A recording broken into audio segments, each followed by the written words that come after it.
Gentlemen, let's broaden our minds. The truth shall set you free. You can't handle the truth. We came, we saw, we kicked its ass. That's not how the Force works. Oh, really? You're cold? I'm gonna make him an offer again. I'd buy that for $1. Oh, I'm sorry. Did I break your concentration? Hasta la vista, baby. I don't have friends. I got family. Surely you can't be serious. I am serious. And don't call me Shirley. I can do this all day. Yeah, I know.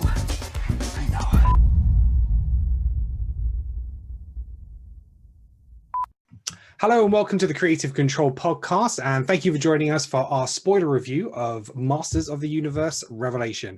Joining me from the Creative Control team today, we have Greg, Sasha, Alex, Sal, and Chris. How are you doing, gentlemen? Good. What about Alex, man? I said Alex. Oh, did he? Oh, I thought he missed that, Alex. Yeah, that's it, Alex. We're here to talk about Masters of the Universe and Revelation, which dropped on Netflix a couple of days ago. We've all had the chance to see it now. It was only 5 episodes long, so I pretty much expect most of you probably binge watched it. It's like a 2.5 hour movie or whatever it is, if you look at it that way. But just want to go around the table, just kind of get your initial thoughts, and then we'll kind of go into more of the spoilers, the stories, the characters, and stuff like that. So, Greg, what was your initial thoughts of the series? I really liked it. I mean, I was a fan of He-Man growing up, and as someone who had Castle Grayskull and all the figures and things like this, but sort of knew that it was very hard to remake, and people who have done have tried to update it, and it's always fallen flat. I like the fact that they've managed to sort of update it and keep it true to the original. Mm-hmm. I like where they've gone with it, and I generally, obviously I'll go into more detail, but I really enjoyed it. I think it's exciting storytelling, and I'm intrigued to see the second part of the series. Yeah, Alex, what about yourself? Pretty much same as Greg, suppose. Yeah, I grew up with all of the toys, Castle Grayskull, Snake Mountain. I think I've got a photo of me surrounded by them all as a kid somewhere. Again, it's one of those things where I know they did a newer version, a few years back, sort of trying to update the mythology and stuff, where this was clearly, sticking to the original stuff. I know it is a direct sequel. Obviously, I'm guessing we'll get into some of the controversy and stuff that's been online over the last few days since it's come out a bit later on. But I thought the direction they took it in, made sense, especially since, He-Man and Skeletor battling out. I mean, is it, you can have them two going at it, for 10 episodes or whatever. So the story made sense to me, the direction they took it. And overall, I enjoyed it thoroughly for what it was. Cool. Sasha? I thought it was okay. Cool. All right, we'll move on. It was just okay. I just thought it was okay. Like, I get the controversy. I get why people are angry to a point. However, I'm not going to overly say it was amazing, because I only felt we only got half of the story. Until I get the other half of the story, then I can probably judge it a bit more in terms of where they're going. Okay. So it has enough to keep me going, if that makes sense, where I'm like, okay, I want to see how this pans out, because I just feel to completely give it praise and to completely shit pan on it is a bit too premature, kind of thing. I think it's interesting the way, well, I'll go into that later, but in terms of my background with He-Man, I owned a He-Man figure. I saw a couple of episodes, but I'm not a He-Man connoisseur.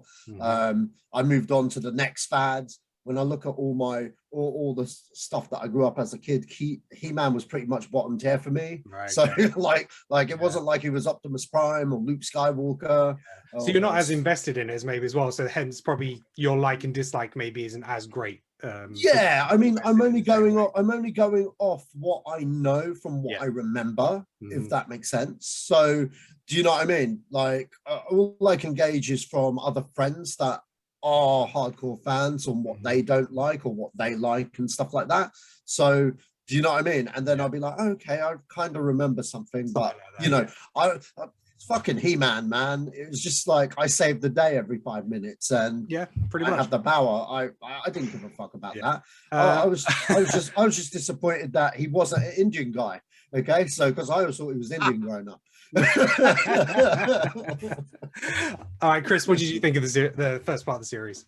I think I can remember owning the figures, and I can remember enjoying the show, but I couldn't tell you a storyline. Whereas I could tell you maybe something like the Thundercats. Maybe I could tell you a couple of stories even now that I can remember some of the episodes. But I can't remember because they were very generic, and it was a very different. You know, He-Man was a sort of mid 80s cartoon, early mid 80s cartoon. When you think about it, 85 or 86 or something like that. Like, and it actually followed. I think the cartoons that followed it in the late 80s actually had already moved on from the formula that a little bit that He-Man had. And I think I'll talk more about that in a bit later on. But I really enjoyed it. Same as Alex did and then Greg did. I just thought it was really fresh and just a nice way to go. And for those people who are out there who've trying to think of something to compare it to, I've spoken to you about this. I compare it to like how they done the War on Cybertron with the Transformers, where they're using the same characters but they're telling a different story, and it's not the story that you can remember or you've been a part of. It's a completely new story. It's really engaging for me, but I also think that's just right. We need to see where it goes. And Sal, what was your? Very happy. I was very happy with it. I really enjoyed watching all of it. I really liked all the episodes. I liked how they linked together. It was good. Yeah. Sal, what about yourself? Well, let me go on back on this. He-Man is the only cartoon that I can remember waking up for when I was a little kid, but I cannot tell you what the storylines were. I mean, but I can tell you that every Sunday, I mean, I woke up before everybody else. So I could switch on the TV and watch an episode. And that's the only cartoon I remember doing that for. That's the only reason why I watched this, actually. Because even though I haven't watched it since then, I don't think I've seen it since the age of 10. Yeah. So it's been a long time. It's been 30 almost years. Anyway. But for me, this was a slow burner. I mean, first I was trying to reacquaint myself with all the characters, and I remember some of them. I remember He-Man, of course. I remember what it called the Tiger and everybody else, and you know, the Oracle thing. But it took me a while to get into flow with it. And for me, the story became more interesting in the last 2 episodes. Yeah. The first 3 were basically trying to understand what, you know, well, basically I pushed through to see where it's actually going. Yeah. So yeah. Okay. That's my gist. Yeah. Okay. Well, for me, again, I grew up He-Man. He-Man was one of my big loves. It was that and Transformers for me, and Thundercats. They were like the big 3 for me. So yeah, I had Castle Grayskull, I had Snake Mountain, you know, I had a whole bunch of figures, still got them. They're all packaged up and stuff like that. And it's you know, and I really enjoyed the 2002 variant that they did of it. We won't talk about the one where he goes into the future and space, so we'll leave that one. But the 2002 reboot was really good.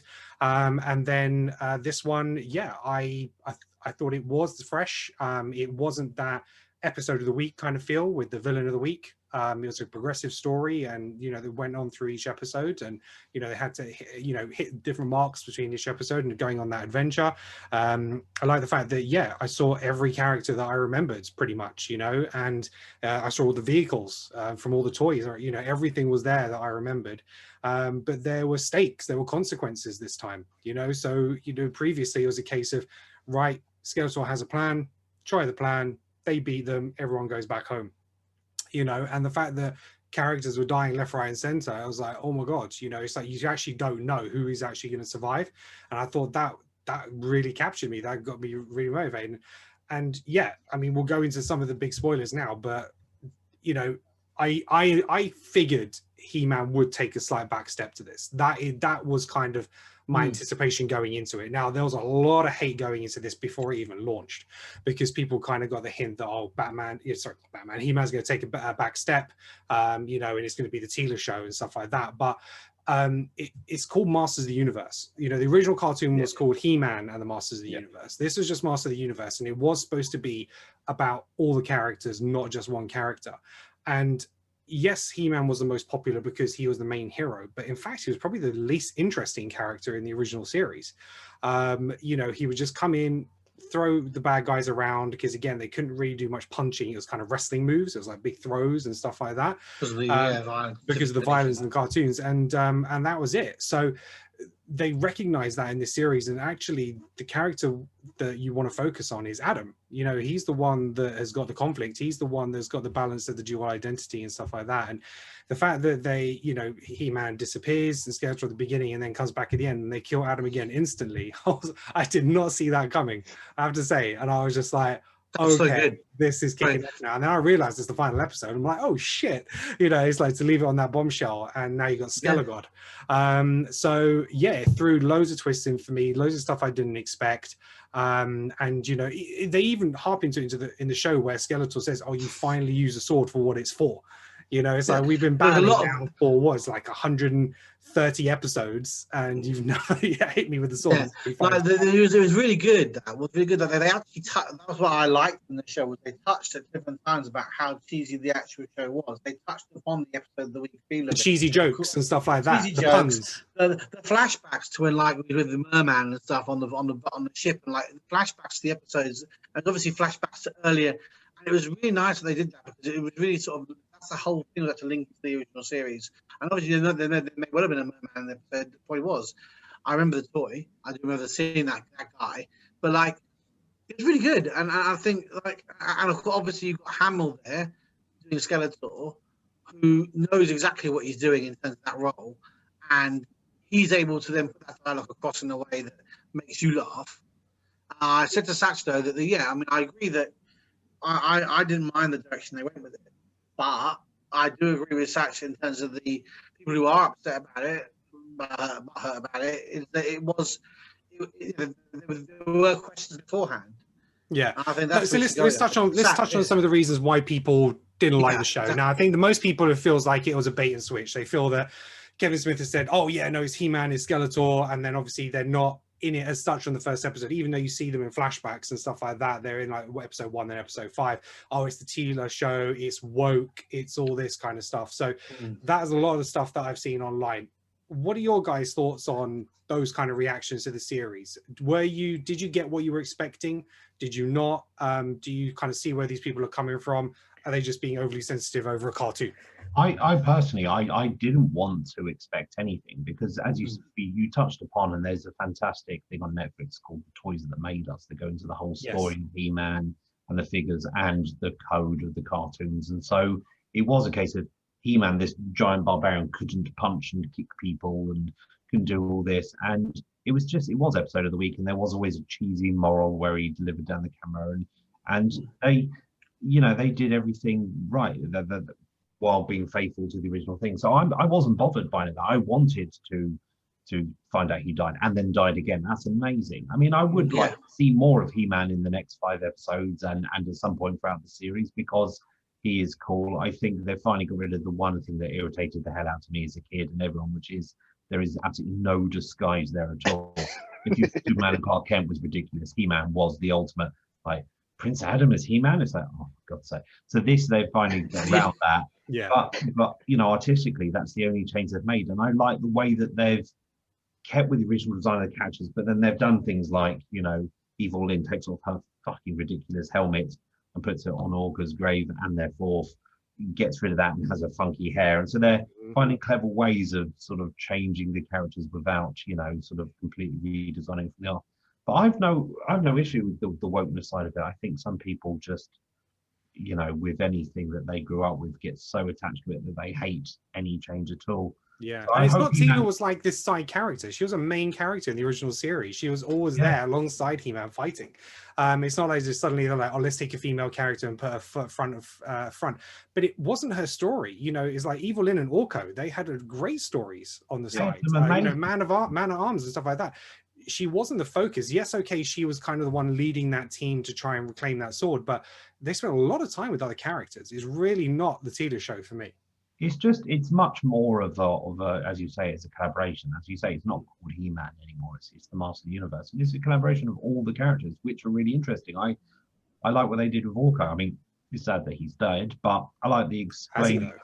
I love what they did with Orca. I thought it was amazing.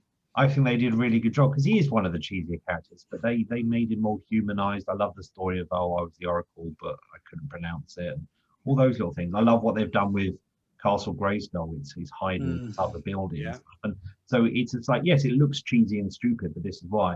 But no, the main wokeness does seem to be it's the Tila show, some of the changing of colours, you know, I forget the name, but her sidekick who helps her out was originally white and black, as was Grayskull. But I mean, at the end of the day, I don't care what colour it is. If you get Dennis Haber playing the voice of it, it's just amazing. Yeah, so absolutely. That's it. It's the same people who didn't like him being God and Lucifer. I mean, it's like it's Dennis Haber. He's amazing. So I'm not bothered by any of that. But then I'm pretty liberal and chilled and don't care about that. I'd be annoyed if it was really forced wokeness and it was really forced sort of diversity for the sake of it. But I don't disagree with any of the choices they've made. I mean, if anything, He-Man was probably like the most woke show when it came out because it had those moral stories at the end. You know, that and like Mask, you know, always had those little bits at the end of the credits where it's like, you know, like G.I. Joe, you know, and it's just like always trying to give you a life lesson, you know, stuff like that. So to say it's woke now, it's like they always try to recognize all those different parts and recognize what was happening in this, whatever happened in the episode, they're trying to give you a story at the end of it. Some people are just too sensitive nowadays. And again, with the whole like bait and switch thing, it's like I've seen a few videos and stuff online, and it's kind of like, well, how is this? You know, Kevin Smith obviously he's got to promote the show to a degree. I suppose he's trying to sort of like hide the fact, obviously, that they're going to kill He-Man in the first episode. So how is this like any different from like J.J. Abrams says, oh no, it's not about Khan. He's not, you know, Cumberbatch is not Khan. Cumberbatch is not Khan. Yeah. And then lo and behold, Cumberbatch is Khan. Now, I mean, I know everyone got up in arms about that as well. It's like, well, it's the same thing. We know what do you expect these people we're redoing Star Wars. Han's back. Yeah. Han's dead.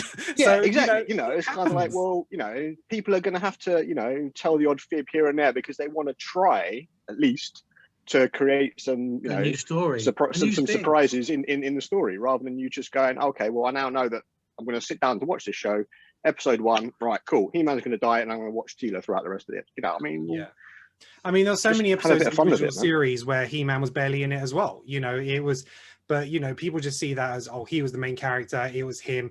It was about this guy. And now they're trying to make it not about a man, but about a woman. So, you know, it's if you actually understand He-Man and the history of it, like I said, there's a fantastic show on Netflix, like The Toys That Made Us. They go through all of them, sort of like Transformers, He-Man, Turtles, Barbie, My Little Pony, all that kind of stuff. You know, and, you know, first and foremost, it was a toy. That it was created as toys, and it came off the back of the fact that at the time Star Wars was going around trying to pitch to toy companies to make figures for the first Star Wars movie. Mattel and like loads of others said no, and obviously Kinner got it, became one of the biggest selling toys ever, and so Mattel had to come up with their own thing, and it kind of crossed over a little bit with Conan the Barbarian, because they did an agreement with Mattel in terms of doing figures for the movie. Mattel saw the movie and parts of it, and they were like, well, this is like bloody and sex and stuff like that. How do you expect us to make figures for it? They wouldn't wait for it. There was a lawsuit, but there was evidence enough that Mattel had started on these kind of figures and technically what became He-Man before they did the agreement with the film studio. And, you know, these were different figures than anything else that had been released. So you had sort of like your big, you had your really big figures, and then you had your really small, like Kinner size figures. These were just different figures, you know, in size and stuff like that. And the cartoon came out a year after the figures, and the way the figures were released, they came with little mini comics that told you who the characters were and how they were established. He-Man was just a barbarian roaming the grounds. There was no alter ego. That was actually established by DC Comics, who gave him the alter ego, and then that was then incorporated into the animation show. So, you know, depending on what version that your He-Man is will depend on what you know the character and what you want it to be. So Greg, you touched on it, the fact in the cartoon it was exactly the same template. You know, I mean, it was just clothes, it wasn't even glasses, nothing. It was just, you know, it makes sense for the time, because I'm guessing obviously money wise it's like, well, it's just a different paint job. Oh, exactly. You can understand it from exactly a business point of view, but yeah, like I say, storytelling wise it's like we're not supposed to, you know, like exactly. And bulging out of his Adam. And in the original mini comics, Tila was actually a clone of the goddess, which became the sorceress in the series. She was a clone which Skeletor created, but then became Tila. But then obviously in the series they made it as Tila was the daughter of the sorceress. And they never really confirmed who her father was. They touched on it a few times. One, they said he died in war. There was hints that maybe Man at Arms was the father and stuff like that, but you know, she was basically the sorcerer's daughter. Now there was an episode where she finds that out, but then the sorceress wipes her mind, to make her forget about it, because said she needs to do it to protect her. So that's why in this series you're kind of leading up to that bit where everyone's trying to tell her that the sorceress is her mother, but every time that happens, something happens and she's getting cut off. Oh, So, is that what that's about? I didn't. I knew that obviously this man of arms is their father, and obviously I knew that the thing is that she's got some magic in her, and that's what it. But I didn't know it came from the sorcerer. So she's the sorcerer's daughter, which is why she's so important to Grayskull, and the fact that she has this ability and the fact that she can support He-Man in the way that she does. But people forget that about the series and how important that she is, and how, you know, she's not the next He-Man. She's trying to bring He-Man back. You know, she's not trying to take that thing. And, you know, originally the sword was always two swords, which they've made it into this. So in the original comics, Skeletor had one, He-Man had one. It was about trying to get the other sword to open Grayskull. And in the original Castle Grayskull toy, it had a little slot where you got both He-Man and Skeletor swords, you put them together, you could actually open Castle Grayskull and the door would come down. That's all part of the mythos of it and stuff like that. So what they've done in this new series is they've touched on all those kind of points. And I just love that. So, you know, I think, but as I say, they've moved away from that episode of the week. Sasha, you said that you could understand why there was a lot of hate for it. So what do you the issues are, and like, what do you see that people are a bit upset about? Well, I guess it's kind of like, you know, in the well, not so much in marketing, but in the lead up to it, before like the past couple of weeks, I guess people just thought it was kind of like, you know, oh wow, a new He-Man show, and they expected He-Man. Yeah, I mean, sure, it's called Masters of the Universe. I see what you guys did there. But do you know what I mean? The expectations was, especially after that trailer, which was epic, by the way. Yeah. You know what I mean? People were hyped. People were genuinely hyped. Now, I don't know who's leaked the first 5 episodes of the show, but if you've got just those 5 episodes as your context, I can kind of see why people are pissed, because they kill off He-Man not once, but they kill him twice. And it's like, everyone's just like, it's like Luke Skywalker all over again. So it's like, you know, people are like, you know, people are going to their inner man child going, oh, you killed off my childhood hero, not just once, but twice. But you know what? Yeah, you know, so at first I was like, okay, so I see why everyone's upset. But I was like, you know what? For all the points that you guys mentioned about bringing him back to life, and the biggest interesting point of what got me interested with the series is, where do you go when you kill both He-Man and Skeletor? You know what I mean? That was bold. That was bold. Now, a part of me was like thinking when I was watching, I think it was the 3rd episode, because the 2nd episode, obviously, tidies up the first. It tidies it up. Well, you've got to understand, when I'm watching it, I know about the backlash online. You know what I mean? And I was like, nah, it couldn't be that. But they ain't seen it. They don't know what they're talking about. And then when I see the first episode and they kill him off, I was like, oh man, no wonder people. I'm like, oh man, no wonder people are pissed. And then I see the 2nd episode, I was like, oh my god, they are going to Woke Brigade. Yeah, this is shit. And then I see the 3rd episode and I'm like, okay, I'm a little bit interested now. And then it was the mythos that kept me engaged, if that makes sense. I had is there a little bit of like female power? Yeah, sure, there is. You know what I mean? I'm not going to deny that, because and is it an agenda? Maybe. But here's the thing. They're making it to sell fucking action figures. Yeah. You know what I mean? They're major. They've always been doing that. And this is me saying it as a person that doesn't give a fuck about He-Man. You know what I mean? Like, there you go. I do understand why people are upset though, because there are people that, you know, grew up, love these characters and stuff. And obviously they probably saw it as He-Man was the guy. But, you know, like I said at the start of the podcast, I can't say I was the diehard He-Man fan. Like when I slagged off Black Widow last week and the Marvel stuff before, that's out of love, man. Okay, I fucking grew up on Marvel. You know what I mean? Spider-Man, X-Men, they're my guys. The other guys, I've got a general knowledge about shit. You know what I mean? But with He-Man, it was just there till Thundercats came or Turtles came, and I was more invested in those shows than I was with He-Man. However, I do understand their frustrations. And then it kind of made me think, would it have been better if they had like maybe 5 episodes of classic He-Man before we before we nixed them off and ease people into the transition. But then the counter argument of that is we've already got 2,000 episodes of OG He-Man. So for you to go straight into this, you should, I think if they'd done that as like a backup, that kind of been like, oh, but it was sick, and then they killed him off, and I don't know, maybe it would have worked out better for them. But I can see why they did what they did. Yeah. Does that make sense? I think you're right. I think they were clever in going for it from the start, because it had to be a shock factor. But then therefore I like the fact that they did the flashbacks, and Tina remembering what they'd done before, the fights that they had before, the training, and what led her to, taught her about certain things, and stuff like that. So I thought that was really good. And it was, you're right. There's so much before it. And if you listen to a lot of Kevin Smith's interviews prior to this on the build up, you do understand more about why they did what they did, because ultimately the original series is owned by Universal. So even though it's a spiritual sequel, there's certain things that they couldn't use or do from the original series because it is owned by Universal. Now, this is a Mattel production, so it's based off the toys and the lore that they've created. So therefore, that's why they couldn't use the original theme tune, for example.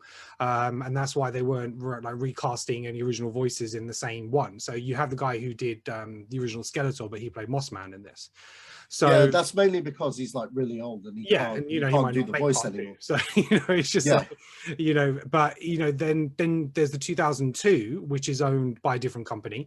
So again, there wasn't a continuation of that, or but they took maybe some of the mythos behind it. So then there's the DC Comics. So loads of different factions are actually owned by different companies, because Mattel put things out to lose different people to try and get money at the end of the day. So like Sony owned the movie rights, for example, for live action. So they did have restrictions in what they could and couldn't do and use.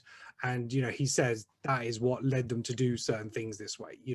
But I really like the fact that they went through the magic versus technology. That was fantastic. Triclops stepping up and being like this huge cult leader. I think that was fantastic. Sal, what did you think of that? Well, the thing is, let me just touch back to a couple of things you guys mentioned before. I'd like to start off with the fact that how people were complaining about why this is the way it is and the woke thing. I always wanted to ask, I only wanted to ask them what else. If they wanted the day of the episode, it was never going to happen on Netflix. And if Kevin Smith, the guy likes to talk a lot. Therefore, he likes to write a lot. And if he's doing the whole series, he's going to make what I call a story. Otherwise, if he just was doing one episode, then you will have an episodic sort of a thing going on. So from the get-go, I expected this to happen. Anyway, not knowing anything. I did not check any of the marketing material, anything whatsoever. Let's just know the guy. I've been watching this story. You just went fresh in. I mean, the only thing I didn't really like, where I will agree with people's complaints and stuff, I felt the Tila hissy fit was a bit much, because she's supposed to be this captain of the guards, or she gets you know what I mean? She gets this thing she's been after for ever. And then, fair enough, it's a secret she's left out. But it's come on, you've been through battles and shit. You've had to deal with sensitive information. And now you're acting like a 14-year-old girl when, do you know what I mean? That bit felt a bit forced. It felt very forced. I felt it was really, dumb, to be quite honest, because you're a grown adult woman, do you know what I mean? But all these grown adults are complaining that a woman is leading a cartoon show, so you can't say that adults are overreacting. That's true. That's true. Me, but then, everybody that she's ever been close to lied to her. She's risked her life on several occasions, and she was the only one kept out of the secret. So she's a soldier, man. She doesn't trust anybody. Her job. That's they need to move the story forward, don't they? They need to get her into that place where she is separate for everyone to come back. So I agree. It seemed a bit sort of like an overreaction, but I understand in order to get to point A to point B, sort of thing, you kind of need to push. He needs to get her there. He needs to get her to that point of being away, and then I just felt it could have been written a bit better, maybe. I don't know. Well, I agree. I agree. That's that. Aside from that, I quite like the lore of it. I'm not going to lie, I did kind of gut react, but then it's due to my limited knowledge of what I thought He-Man was. Do you know what I mean? So because I've never gone back to it since I was a kid. So it's whatever.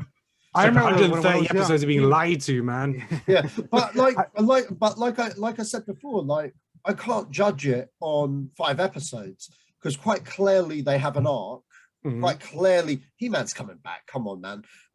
It is basically, you know what this is? This is Kevin Smith's Death of Superman movie that he never got to make. Because if you think about it, what happens when the Man of Steel is killed? Yeah.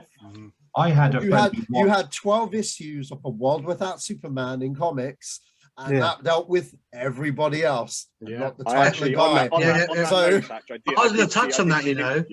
I was going to touch on that. I was going to touch on the parallels between you, Adam being the main character, and the parallels of Clark Kent, Superman, and the fact that, you know, He-Man is not Superman, but there's a comparison there of like him being the top physical specimen of like that universe, and like we all know, like in the Superman comic, is when Superman turns up, unless there's like some specific reason or some sort of different colored rock, that man is going to pwn everybody in the area. He's going to walk around like leveling buildings on top of people until he wins. Like you're not going to beat Superman in a straight up fight. In the same way, you're not going to beat He-Man in a straight up fight. You're not. The whole concept of the cartoon was you weren't going to do that. And you look at the look into episode 5 where they make it to the heaven, and like there's other He-Men there, and you're like, this has been going on for years. You know, this one guy has been around, basically beating up the bad guys, and like just So I'm really happy they did. I agree with Satch that it was forced in a way that to get Leela into that position. Yeah. Like, to get into a position where she could have that. I did see an interview with Kevin Smith. I think it was yesterday, for enough, where he literally made that comparison. He goes, "I'm a Superman fan." Yeah. And literally what you guys are exactly talking about, the comparisons between Adam, He-Man, Clark Kent, Superman, he literally laid that out. And the same point that, well, you know, when Superman turns up, well, that's it, game over, because he's the most powerful being in the world. Same with He-Man. So his initial concept was, well, what happens then when you take the most powerful man in the universe basically out of the equation? But you know what? Can I cut in? Can I cut in just simply say one thing? Kieran, correct me if I'm wrong, but original cartoons, you saw Skeletor and his whole entourage, most of the cartoon. They had long dialogues. They were always scheming, and they had what I call Adam's, entourage also talking. Him barely anything, and when he turned into He-Man, it was monosyllabic nonsense and him bashing shit. Yeah, but He-Man was puns and throwing people around. Exactly. So the intelligent talk and dialogue and everything was always with the villains and always with the entourage of He-Man. And this being a Masters of the Universe, giving them the light and showing them who they actually are as individuals, I think will work not only well but beautifully. Plus, it changes from the monotonous every day of the week, episode. Yeah, and will give us something different. So I'm looking forward to it. Yeah. Can I just say one thing as well? Like the cast they got to be the characters, isn't it? So Michelle Gellar for Teela and Lena Headey for Evil Lynn, right? Right. I mean, they did brilliantly. Like their play off each other and the way the dialogue that he wrote for them and their sort of journey through the episodes was worth it for me. I knew Evil Lynn was always a side character in that show. Yeah. But and actually, she got a chance to shine as herself. And we didn't even find out much about her. Like he was good in it, and we didn't even have a character piece for her. There was no dive into her background at all. I'm not gonna lie, that was one of the things I found a little bit disappointing, but I want to see how it plays off. They build her up, right? Because it's life after Skeletor, and then he comes back, and then he's like, join me, and then he's like, join me. And I'm just like, but that's the Darth Vader kind of thing, isn't it? They've already established. I like that. But hear me out. I like that side. Yeah, but hear me out. They already established that without Skeletor, she could have easily clean shot. And I was expecting her to clean shot and become like a sorceress or something. Yeah, the next bad guy, because it's like, fuck Skeletor, man, because they built her up. And then and that's the other thing I didn't like. And then they kind of just, yeah, sure, whatever, Skeletor, I'll be your side bitch. And it's but I think that's what's going to play into part 2, because she couldn't become the powerful sorcerer she wanted to be because magic was dying, so she couldn't do what she wanted to do. So therefore, I think what's going to happen is now Skeletor has become Skele God. Evil Lynn, she's going to be the one that ends up turning on him, which creates the opening for them to ultimately beat him. I think she will switch back, and I think that's the whole point. Yeah, she definitely plays a bigger part in the second part. I think Kevin Smith has actually said that. So which is why I think it's premature to sort of jump the gun, because we've only got half the story. Exactly. And I tell you what. I tell you what. Hang on one sec. Let Greg voice. Yeah, sure. At this point, I'm answering something that was 15 minutes ago. I was trying to be talked for that. I'm still harping on about all the people sort of throwing their toys out the pram. No, go for it. But, you go, please. Well, no, it's interesting because I had a friend who watched the first episode, and he's quite a strong character. He's more right-wing leaning and set in his way and stuff. I don't know if that's relevant or not, compared to considering they're the sort of people who might use the word woke more often and stuff like that. He watched that episode, got to the end when Skeletor and He-Man died, and just decided that's it. Nope, not going to watch anymore. It's shit. I hate it. Then he forwarded me on a video with someone else who'd done the same thing, who had seen more of it, but then wanted to bitch about Teela being the lead character and how wrong it is. And they didn't pick up on any of the nuance. They didn't talk about going to what we're talking about now, Evil Lynn having this character arc and sort of that little sort of bait and switch where she becomes sort of briefly allied good guy, a nice little moment with Vorka, and then at the end kind of like, but in my self-interest, Skeletor's back now and I can have power, so I will screw you over. But yeah, I think people who decided they don't like it, as with anything geek culture, and decided they hate the new Star Wars, I hate this, I hate that, they can't get past their inability to. Well, I think it's a different kettle of fish with Star Wars, but I'm not opening that box. Speaking about Star Wars. No, Star Wars I can get, because it's a bigger behemoth than it is He-Man in terms of the lore and everything else that goes with it. But He-Man, in terms of what they're basing it off, is the 80s cartoon. This is what they're getting upset about. And, that was a very formulaic show. It and very basic. 40 years old almost. And yeah, it's to get upset about that. If you go back and watch that now, it's not exactly a show that holds up very well. I mean, the fact that you couldn't punch anyone, the fact that you couldn't actually have that much violence. I want to see Skeletor opening a portal to punch He-Man with a giant fist. That was hilarious. That was so good. Brilliant. I'm sorry, that was amazing. I laughed so much. It was some of the stuff he did. And I want a bit more violence in it, while also, having a bit more story and a little bit more sort of, not just episodic, And Skeletor's cold smells like pine. I was like, oh damn, that's cold. Like I say, if this was like a reboot or a sequel, whatever, that was on Cartoon Network, fair enough. It's going to be, episodic, week to week, villain of the week, and all that kind of stuff, like the original was.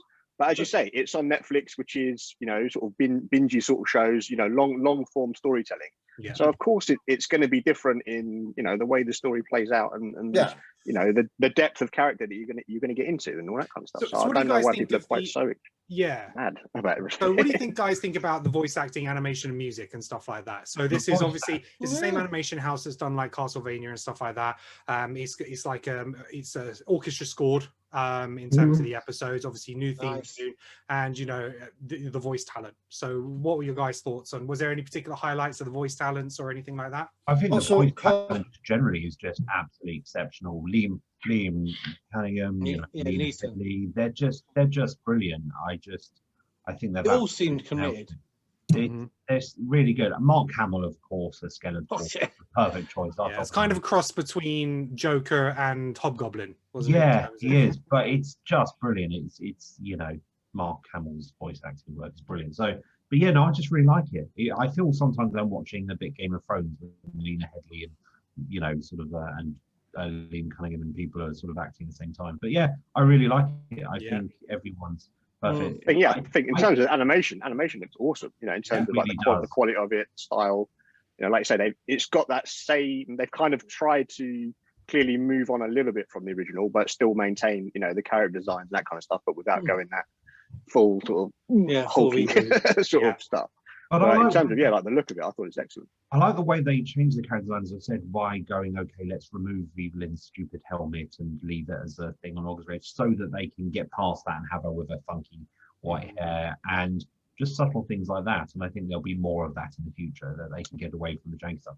I don't know if that's why they've killed off Orca or not, if they thought the floating goblin wizard dude was always a bit cheesy. But I don't know. I thought it was really, really good fun, and they made good fun. So what do you guys think of Sarah Michelle Gellar as Tila? Yeah, she's good.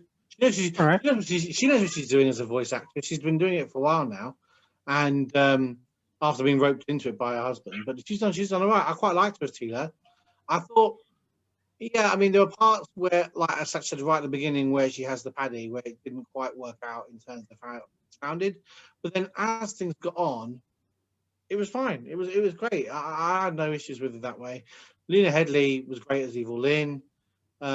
I think in terms of like voice acting, but also like how things ended with that, and how things when we went back. You know, she's just drawn basically on Game of Thrones character for that. Like, you know, I am who I am. Yeah. You know. I thought the voice acting was great. I thought the music was good. I liked the other He-Man as well. I thought that was interesting. That's a nice new sort of angle on things. Oh, like Hero and stuff like that. Yeah. Yeah. So, some of the ones you might know, you might not know. So we had Justin Long as Roberto. Roboto. We had Stephen Root as Cringer. He was great as well. Yeah, Kevin Conroy, Merman. Jason Mewes was Stinkor. Alicia Silverstone was Queen Marlena. Tony Todd was Scareglow. And Harley Quinn Smith was Alina. So that's his daughter, isn't it? So Cringer was great. That's about Cringer, because Cringer got expanded upon, and I thought he had some, like again with Lena at the end. Yeah, Leela. Oh, Leela. Yeah, but like he had that really nice chat at the end of the last episode with her, and about trying to sort of turn her head around things. Yeah, after when he talked to her, that was a nice sort of character to character. And you know, Cringer generally was just around making bad jokes, and then about being scared. Then he would turn to Battle Cat and then knock someone over by jumping on them or near them.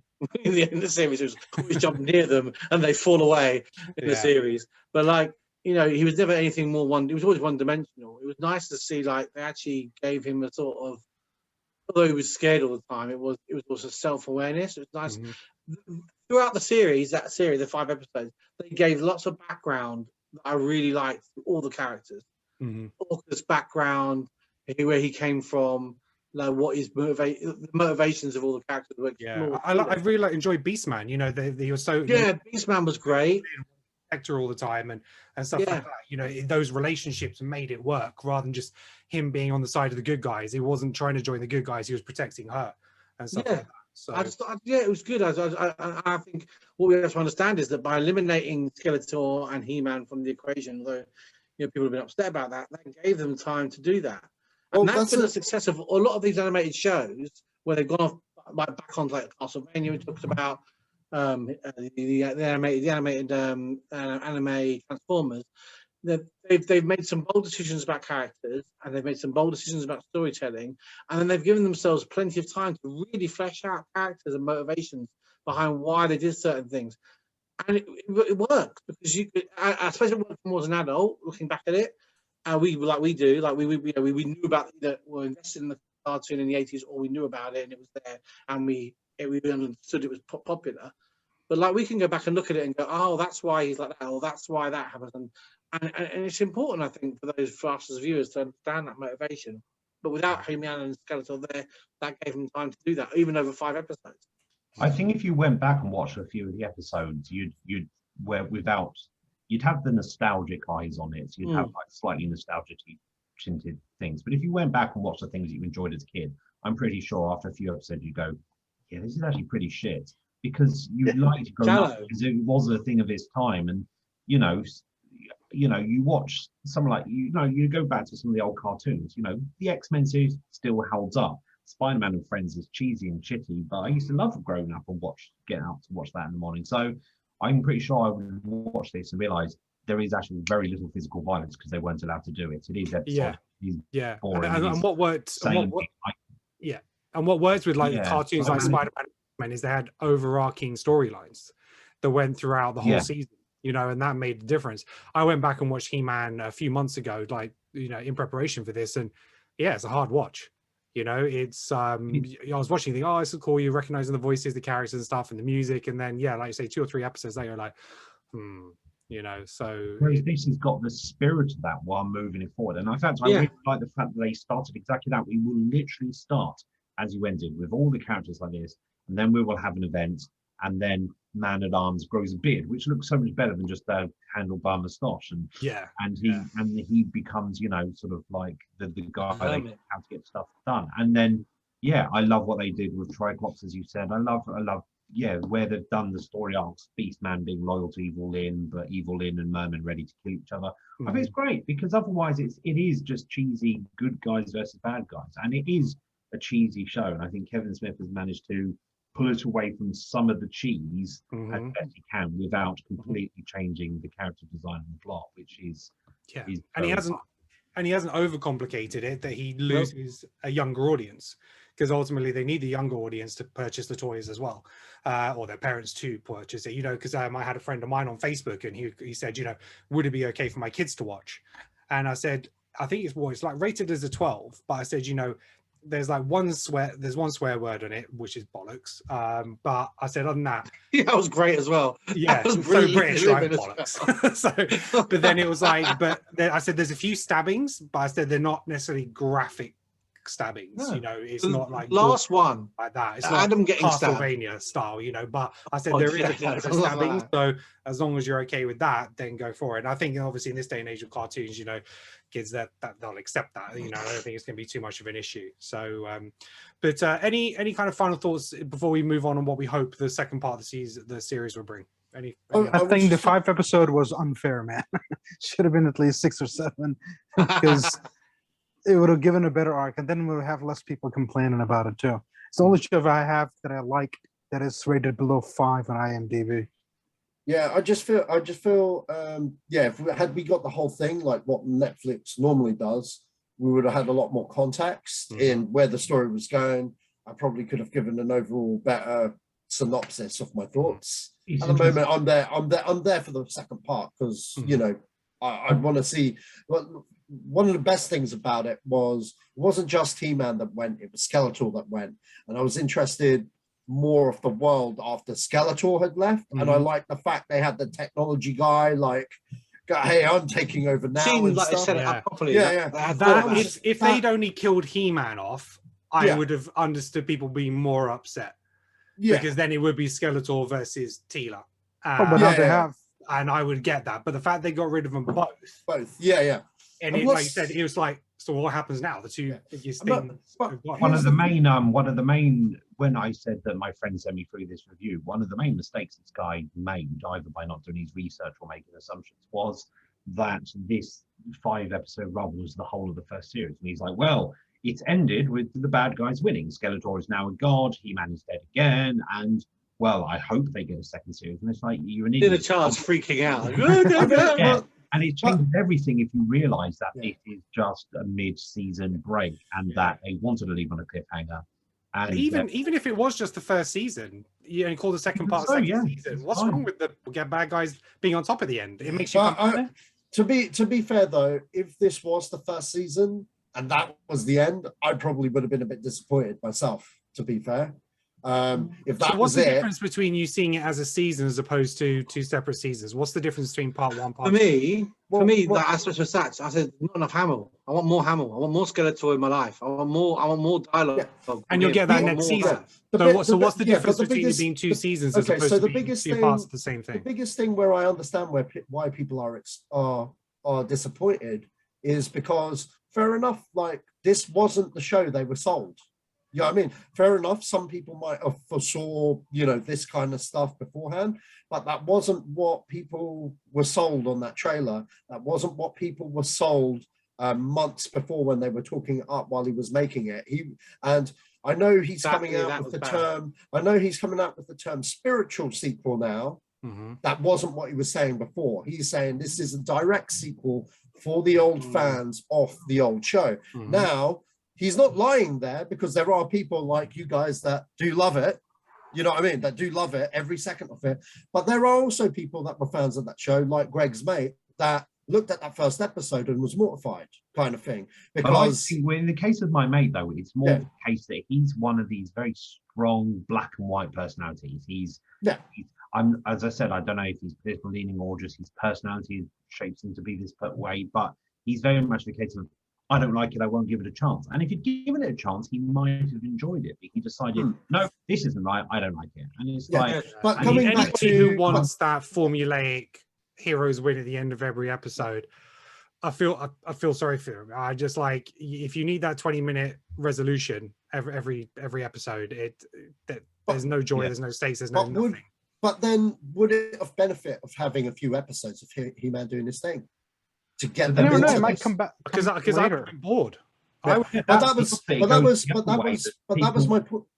was my point originally, kind of thing. Not point, but that's what I said originally. It was kind of like you do that in the first episode. You do alienate half your audience, which he clearly has. At least if you build up like 4 or 5 episodes beforehand, you may say right now, that's not what I want because we've moved on from that. Sure, that's not what you want, but I don't think so, because we would have lapped it up regardless. We were hungry and thirsty for this motherfucker before it dropped, but we would have at least diluted the hatred a little bit, because people would be like, okay, now we're moving on to a thing. They've killed him, but what's going on here? Because we've given them their instant gratification. Yeah, I get where you're coming from. Yeah, but at the same time, the double-edged sword is, like I said, you've got 150 fucking episodes of the old shit. You know what I mean? So it's damned if you can, damned if you do. I don't. Yeah. Because if your overall story is, we've killed He-Man and Skeletor. Okay, you play out the classic show for say 3-4 episodes. Do then everyone, when the series is over, all those which are filler episodes, there was almost no point. It's almost like a waste of time and storytelling that you could have. We can spot. Exactly.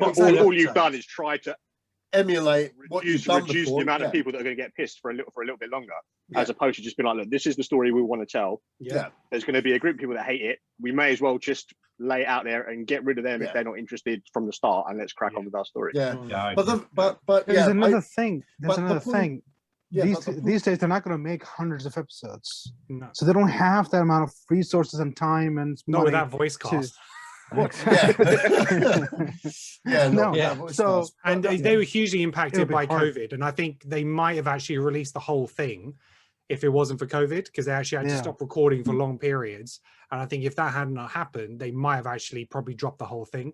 So there's some. So there, I've got.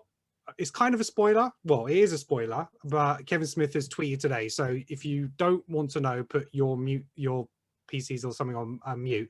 But basically what Kevin Smith has said today is they've recorded the live orchestra score for episode 10, and we finished the sound mix on episode 8. So part 2 is officially picture locked, nearly wrapped and ready to go.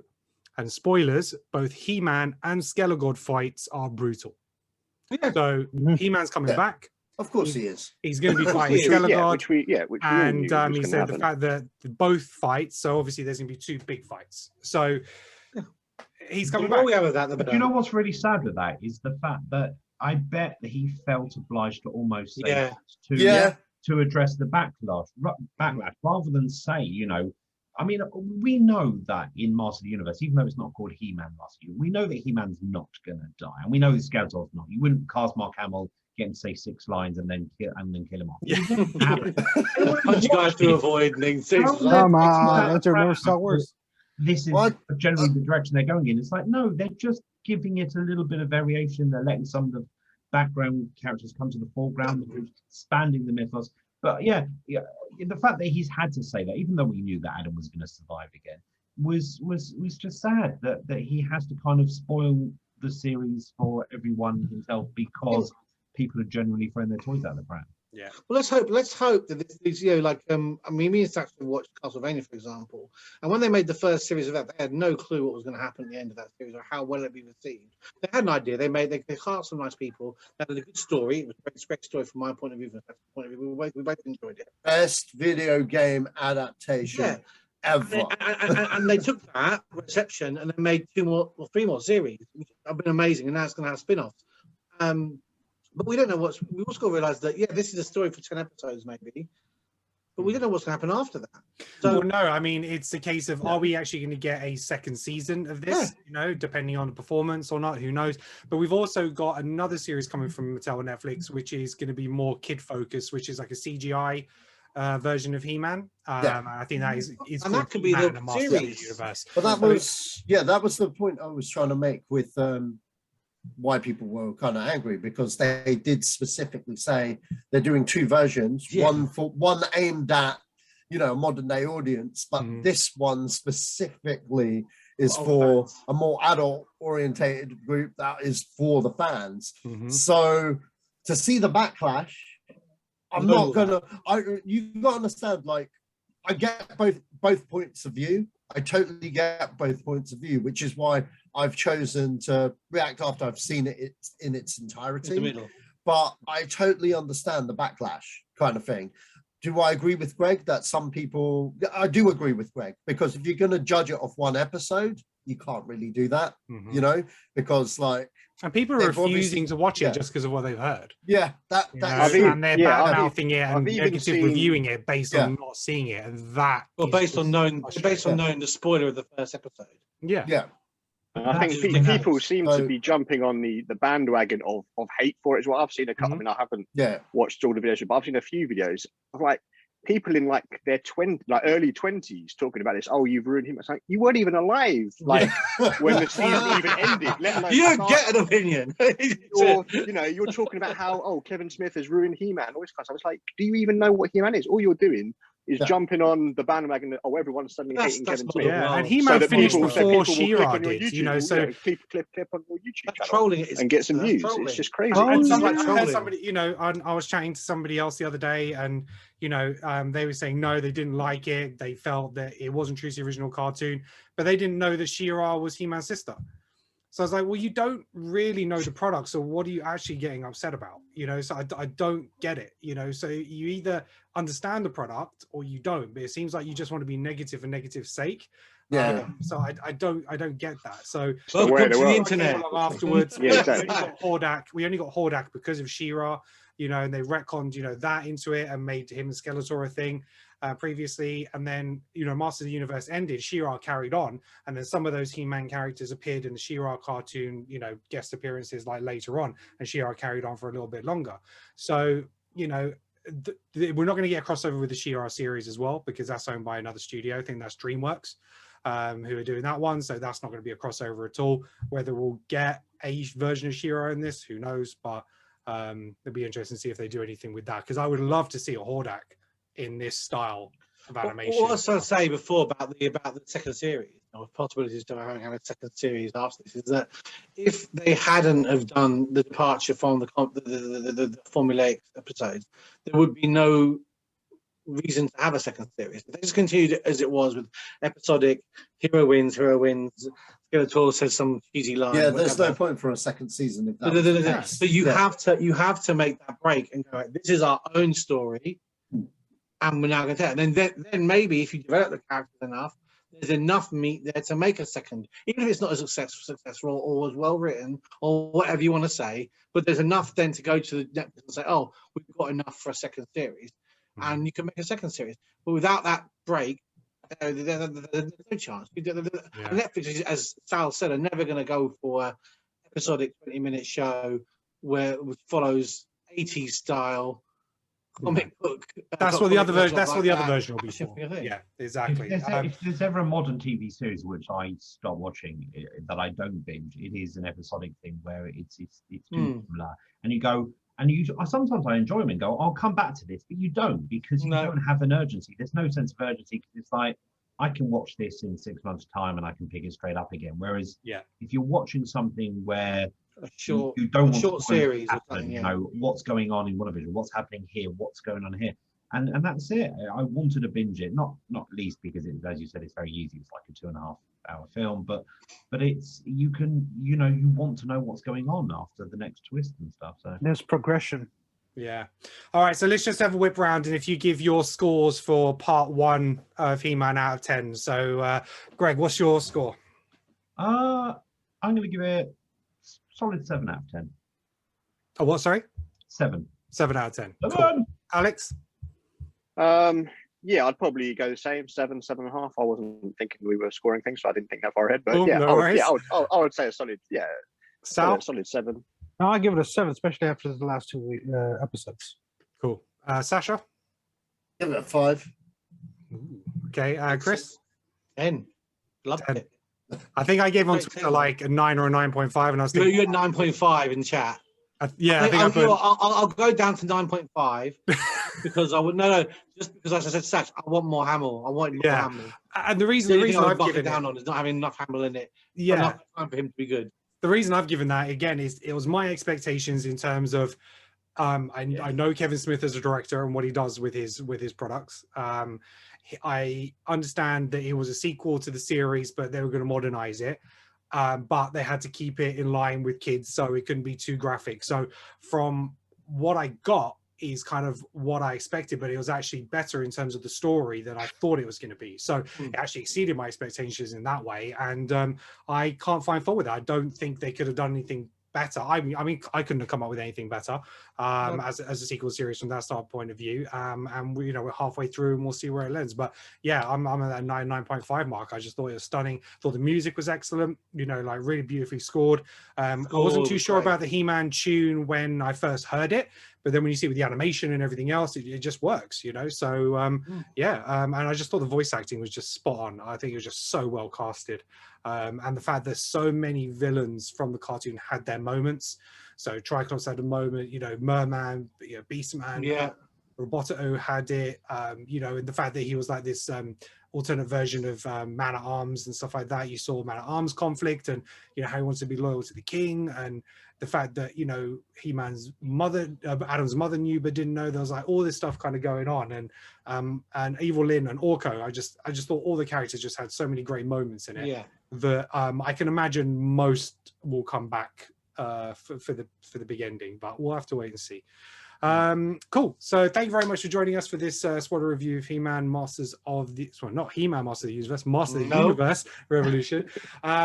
If let us know what your thoughts were in the comments below. Let us know if you liked it, you didn't like it, whether it met your expectations or if it's too woke for you or whatever it is. You can catch all our reviews episodes on YouTube. But you can check all our other episodes on anywhere you can download a podcast, basically. So please make sure you like, subscribe, and share. If anybody wants to tell you you're wrong for your thoughts, guys, where can they find you? Just write in the comments below, guys. I won't take telephone calls like people were ringing me over Black Widow. So Sashman3 on Twitter. Yeah, man, people were ringing me. I was like, okay, dude, I haven't heard made from it, Sam. You made it. Heard from you in ages. Keep moving you up with hate. Just take it as a compliment. You can't find me. We can't find you. I know that. Sal, where can we find you? Sal_F1 on Twitter. Alex? I'm on Instagram at Lex_Damon. And Greg? If you want to tell me I'm wrong and get aggressive with me, I'm Satchman3 on Twitter. I'm on Twitter and Instagram and various things as Greg. And you can find me on Twitter at Kenan Talks Film, or if you search Creative Control. Right, thank you very much for joining us, guys. Really much appreciated. And until next time, I have the power.